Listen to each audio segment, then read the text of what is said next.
Okay na? Yan. Okay mga tol, welcome back po ulit dito sa akin channel. At muli magbabahagi na naman ako ng kaunting kaalaman, dagdag lang po. Bali update ko na rin kayo kasi kung mapapansin nyo sa mga dati ko ng subscribers, yung mga nai-upload ko ay puro mga butaw o puro tungkol sa personal kong buhay-buhay. So update ko lang yung aking tutorial to tungkol sa crane. Although wala akong hawak na crane ngayon, ibabahagi ko na lang muna sa inyo yung mga tips na kung paano maiwasan ang disgrasya pagdating sa crane. So bibigyan ko lang kayo ng tips, no? Lalo na sa mga nag-uumpisa pa lang at gusto magtanong, wala mapagtanungan kasi nahihiya. So bigyan ko lang kayo ng tip.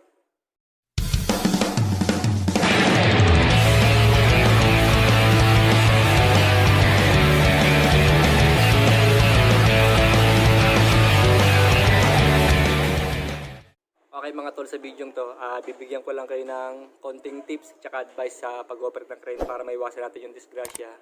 Dahil hindi naman limit sa kalaman nyo na ang trabaho ng isang operator ay napaka-delikado at napakalaki ng responsibilidad natin. Unang-una, ang heavy equipment ay nagkakahalaga ng milyon.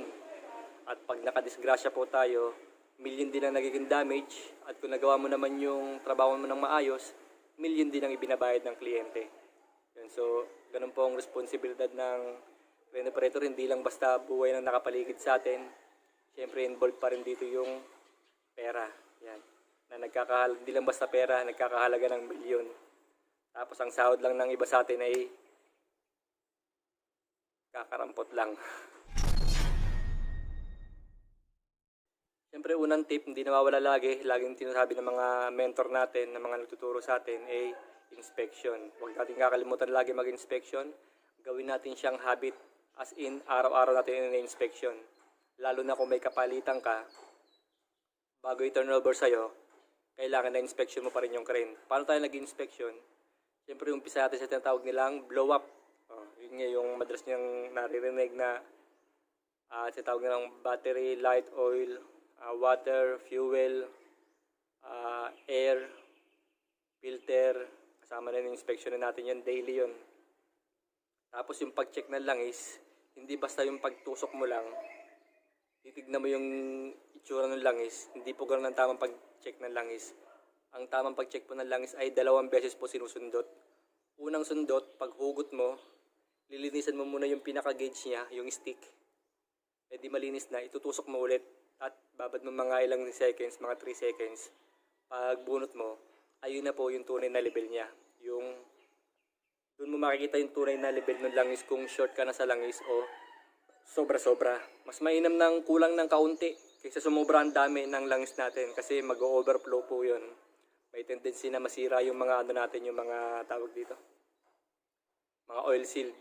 Yan.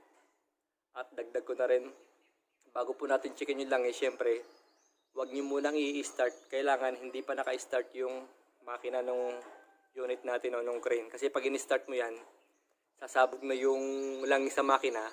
Pag chinek up mo yung langis, tsaka ka pala nag-check up, mangyayari, wala nang laman yung makina mo. Kaya magtataka ka ba't walang makina? Ang gagawin mo ngayon, magdadagdag ka na naman. So, magiging overpuno na yung overflow na yung makina mo, sobrang puno na.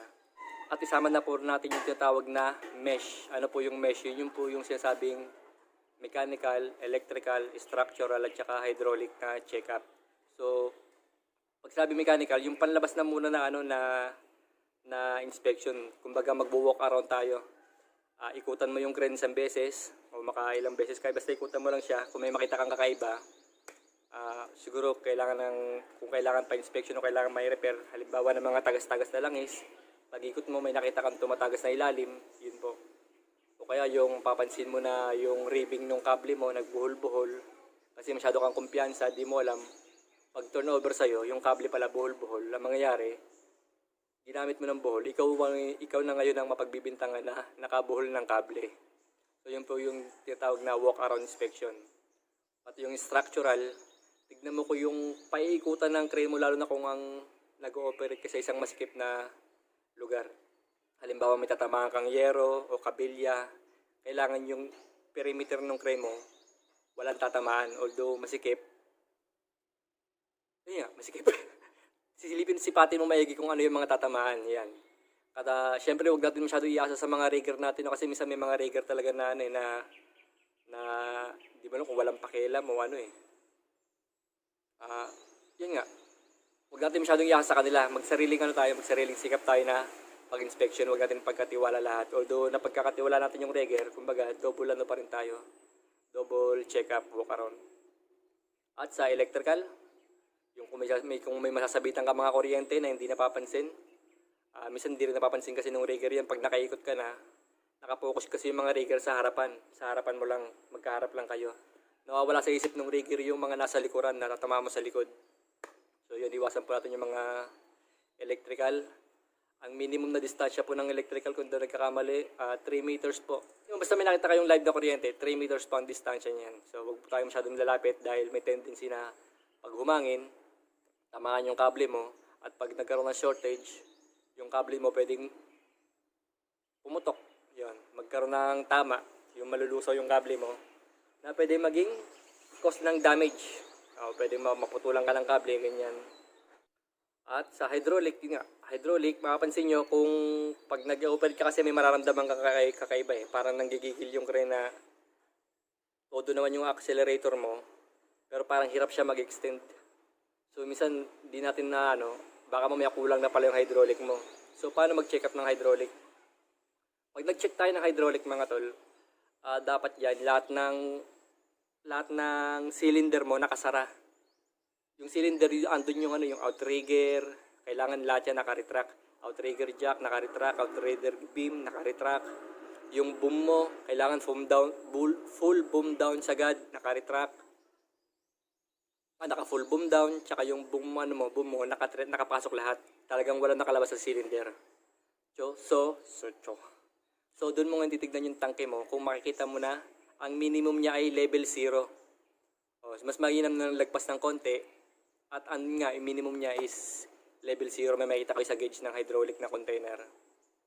So pag sumobra yon, sasabog na naman sasabog ang hydraulic nyo. Pag lagay kayo ng hydraulic, akala nyo kulang, hindi nyo napansin, naka-extend pala yung outrigger nyo, may naka-extend kayong jack, o kaya nakaangat pa yung boom. Mapapansin nyo, kulang yung level ng inyong hydraulic, so kailangan naka-retract lahat yun. Bago nyo dagdagan yung langis ng hydraulic kung kulang ba o hindi. So yun lang po sa inspection. At yung pangalawa naman po ay constant communication with rigger. So ang ibig sabihin po nun ay tawag dito? Malinaw na komunikasyon nyo ng rigger. Kasi merong mga rigger na lalo na yung mga old, mga matatanda na rigger. May mga senyas sila na minsan hindi natin maintindihan, lalo yung mga sumisenyas ng ganyan. Kailangan may malinaw kayong usapan. Kasi kung tutusin yung mga ganyang senyas, mga ganyan, wala sila sa standard. Pero naintindihan naman ng ibang operator. Kasi nga ito nga ay nagre-represent to ng hoist, ng tawag ito, main hoist, tsaka boom up. So pag may senyas na ganyan, ibig sabihin yan, boom up area. Although sa mga makabagong operator, siguro di nila naintindihan. Pero yung mga old operator, tsaka mga datihan na rigger, ganyan lang ang senyas nila. Lalo na pag gumagamit ng clamshell, ganyan lang ginagamit nila. Pag ito naman single area, boom up area, main. Yun. So, wala siya sa standard. Pero kaya nga magkailangan magkaroon kayo ng malinaw na usapan. Pagdating naman sa mga gumagamit ng radio, meron naman nagkakatalo sa dialect. Halimbawa, ang operator ay Tagalog at ang rigger niya ay Bisaya. So, baka di sila magkaintindihan. Mas maganda pa rin yung may usapan kayo kung paano kayo magkakaintindihan. Tsaka pakiramdaman niyo yung rigger niyo kung baguhan ba siya na rigger o professional siya na rigger. Siyempre, pag alam mo naman baguhan yung rigger mo, wag mo naman ipagkatiwala sa kanya lahat. Alalayan mo rin siya. So, wag mo naman pagalitan ng pagalitan. Nang sa ganon, pag nagkaroon ka naman ng professional na rigger, hindi ka rin bubulyawan ng rigger mo na, uy, ba't ganito ka mag-operate? Ba't ganyan ka mag-operate? Yun po. At speaking of operate, syempre dahil baguhan ka pa lang, madalas dyan nagkakatalo lagi sa swing. Yan. Laging pinag-usapan yung swing. Pag nagsuswing po tayo, may tinatawag tayong slow and smooth. Pag nag-swing ka, Kung bago ka pa lang, tinatawag na slow pero smooth. And then, smooth as fast. So, paano ko ba paliliwanag to? Mapapansin nyo sa mga bagong operator, pag nagsuswing sila, lalo na kung mabigat, halos yung load parang ayaw gumalaw sa sobrang dahan-dahan nila mag-swing. So, smooth, yun po yung smooth. Kumbaga, wala siyang indayog. Takot siyang umindayog. So, okay lang naman siya. Di baling mabagal, basta smooth. Hanggang sa dumating ka na sa stage na smooth as fast. Mabilis na yung pagka-smooth mo. Hindi na tulad ng dati na, kung dati mabagal ka mag-swing, hanggang sa dumating yung point na kabisado mo na yung swing mo, pabilis ka na ngayon ng pabilis. So, mabilis siya pero smooth pa rin. Hindi tulad ng mga barubal na operator na sobrang bilis magpatakbo, pero hindi naman nila mapatining yung kanilang load. Merong ganun eh.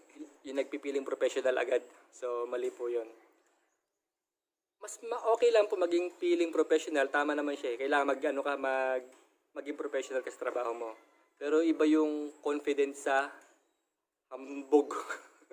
Iba yung, kailangan confident ka sa trabaho mo. Iba yung confidence sa hambog. Hindi humble, humble, mano yun, mapagkumbaba. Kasi may ilang mga operator na natuto mag-operate, pero hindi sila tinuruan ng tamang timpla ng paano pagtimpla ng swing sa sable. Although alam lang nila magkalikot, alam nilang swing to, pero hindi nila alam paano patiningin yung swing na kailangan walang indayog. Kasi kung titignan mo pag magaling yung operator, halos parang napakadali niyang tignan eh. Pag nagsuswing siya, smooth na smooth yung galaw kahit mabilis, kahit mabagal, napaka-smooth ng galaw. Pero kung ikaw na bago ka pa lang nag-ooperate, parang takot ka mag-swing kasi nga kada stop mo, humahampas siya. Move ka ulit, hampas na naman siya. So, yun po ang natin, yung aaralin natin bilang bagong crane operator, bilang baguhan.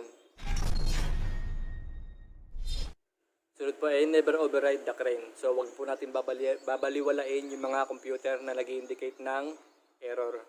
So, pag bago ka lang sa unit mo, mapapansin nyo may laging alarm ng alarm. So, wag nyong, porque may nag-alarm, hindi nyo maayos, babypass nyo agad kasi hindi nyo mapagana yung crane eh.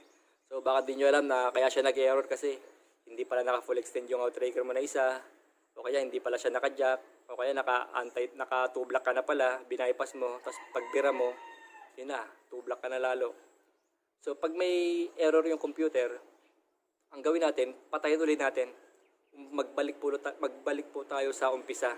Start natin, tapos check natin lahat kung mayroon ba tayong hindi nagalaw. At baka may mga nakalock. Tapos tignan natin yung mga fuse kung kumpleto ba. Lalo meron tayong mga kapartner na tinatawag na mga sabotahe para lang siraan ka. Lalo na yung mga magagaling na operator, madalas sobrang galing nila, naninira sila ng kapwa para lumabas, sila lang ang magaling. So, madalas sinasabotahin nga yung crane, kaya kailangan bilang baguhan kahit paano may idea tayo, no?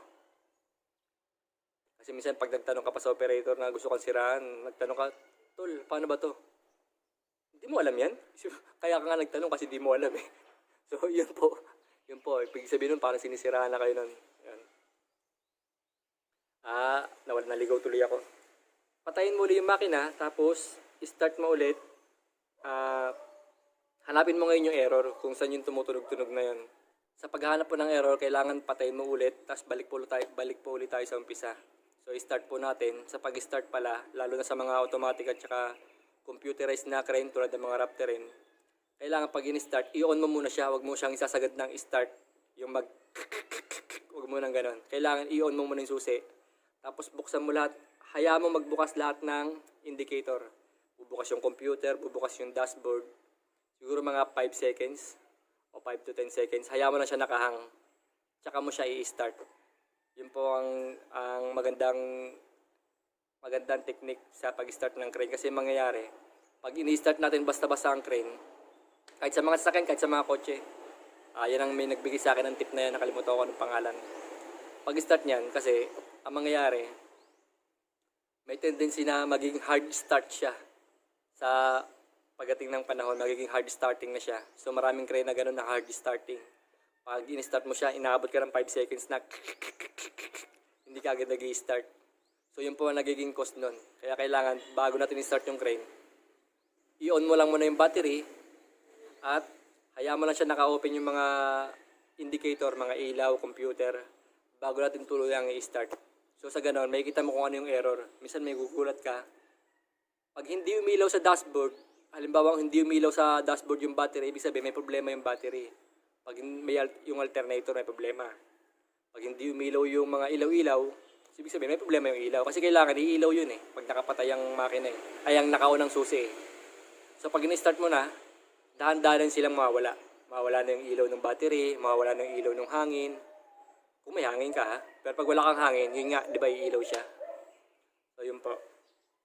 Baka kaya pala umiiyak yung crane mo kasi pala kulang pala sa hangin. So kailangan mong kargahan ng hangin.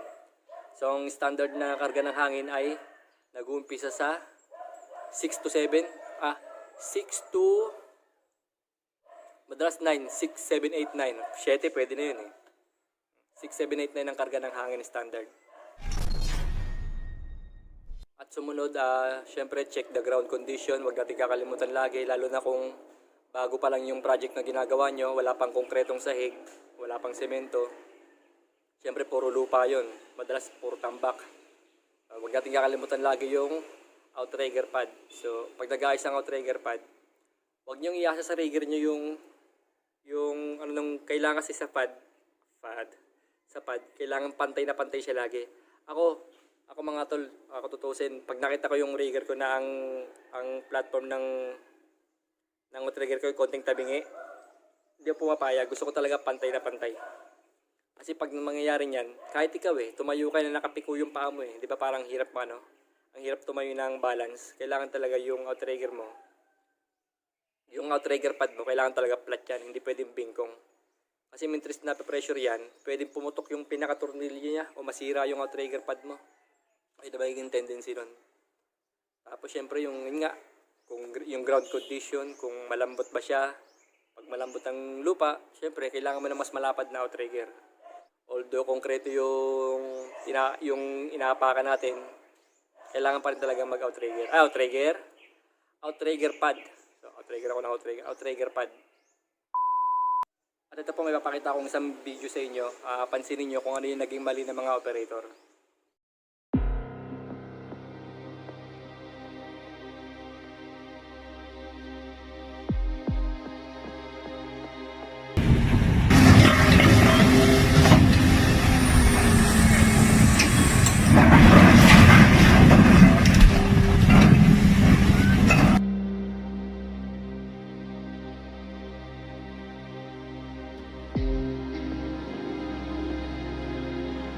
Dito, hindi ko masyado maintindihan kung anong gustong gawin ng operator kasi bakit napakataas ng load niya? Bakit hindi na lang niya pagapangin sa baba? So, di ko alam kung bakit niya ginagawa yan. So, panoorin natin.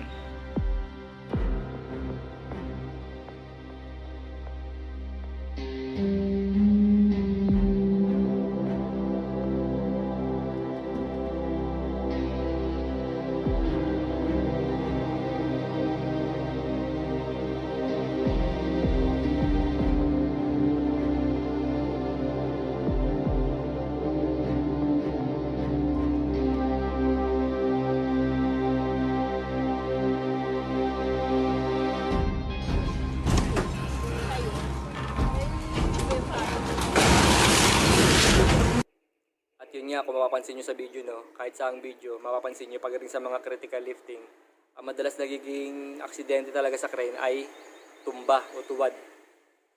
O overload, yun nga, overload. So, paano natin maiwasan yung overload? Siyempre, kailangan marunong po tayong bumasa ng load chart. Hindi basta operator ka lang, nakapag-operate ka na, pero hindi ka pala marunong magbasa ng load chart. Kailangan po yun. Huwag tayo basta-basta aasa lang sa computer. So, paano natin susukatin yung tulad nga nung kanina na nag-overload? Para maiwasan natin yun, syempre susukatin mo muna yung radius lagi ng inuna ng operator. Mag-walk around ka, kung kailangan mong lakarin mo. Mula rito hanggang sa distansya ng pupuntahan mo, kung tubig man yan. Estimate mo na lang kasi, tansyahin mo na lang kung gaano kalayo. O talaga kung ayaw mo mag-walk around, set upan mo. Set up ka. Ilapag mo yung crane mo sa pinakamalapit na posisyon na maaabot mo yung target mo, at pagka-setup mo, i-extend mo yung boom mo at sukatin mo ngayon yung hulog, tignan mo sa computer kung gaano kahaba yung narating ng boom mo. Lalabas doon yung sagot na ilang tons ang kaya niyang buhatin. So kung sakali, sa 15 meters na layo mo, kaya niyang bumuhat ng 30 tons, ibig sabihin hanggang 30 tons ka lang pababa. Huwag ka na magte-30 tons pataas. Magbabypass na ang tawag doon. Bilang baguhan, iwasan po natin gumamit ng bypass. Tsaka mo na ano yun. Kusa mo nang kusa nang papasok sa katawan mo yun pag malakas na talaga ang loob mo pag marami ka ng kalaman tungkol sa crane. So sa ngayon, huwag muna tayong gagamit ng bypass. Kung ang target ng crane mo ay 30 tons ka lang pababa. Kung hanggat maaari, huwag ka mag-0-0 ng 30 para safe po tayo. So kung lumabas sa computer, 30 tons, at binuhat mo na ngayon yung load mo, sabi ng mga sabi na nagpasabit sa iyo, mga ilang tons ba to? Sasabihin nila, boss, 25 tons lang yan. Siyempre ikaw, tiwala ka naman, 25 tons. Ibig sabihin, kaya. Pag binuhat mo na ngayon at nag-error, lumagpas ngayon sa 25 tons na sinasabi, minsan umaabot pa ng 35, 35, 32, ibig sabihin, hindi mo siya pwedeng mailagay doon. Kailangan bilang operator, marunong tayong humindi o magsabi ng no, na hindi pwede, kahit sakaling ka pa nila, o kahit pagbantaan ka pa ng kung ano na papalitan kita. So wag, para may iwasan natin yung disgrasya. Wag po natin ipilit. Madidisgrasya tayo. Alalahanin natin, milyon ang halaga ng crane. May mga buhay na nakapaligid sa atin. Milyon din ang halaga ng binubuhat mo. At kung hindi mo matapos yan, milyon din ang babayaran ng kumpanya. Maraming babayaran, milyon ang halaga. So, ang sahod mo lang, kakarampot, wag mong isapalaran. Kawawa ka. Pag ikaw nakadisgrasya, makapatay ka, hindi ka sasagutin ng kumpanya, tutulungan ka lang pero hindi ka nila kaya saluhin talaga ng buong buo.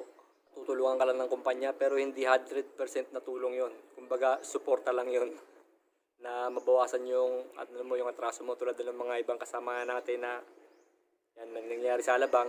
Ewan ko lang kung kumusta na kaya siya ngayon. Sana nakalaya na siya. Ayun po. Kasi pagdating sa disgrasya, number 1 talaga dyan, lahat na nakapaligid sa'yo, lahat na nagutos sa'yo, hugas kamay lahat yan. Ang ididiin na lalagi ang operator. Ba't siya pumayag? Ba't mo sinabitan? Ba't ka pumayag na buhatin? Alam mo palang overload. So, yun po ang mangyayari. Lahat ng palo nasa iyo. Kaya hanggat hindi mo kaya, hanggat marunong kang humindi, mas mainam.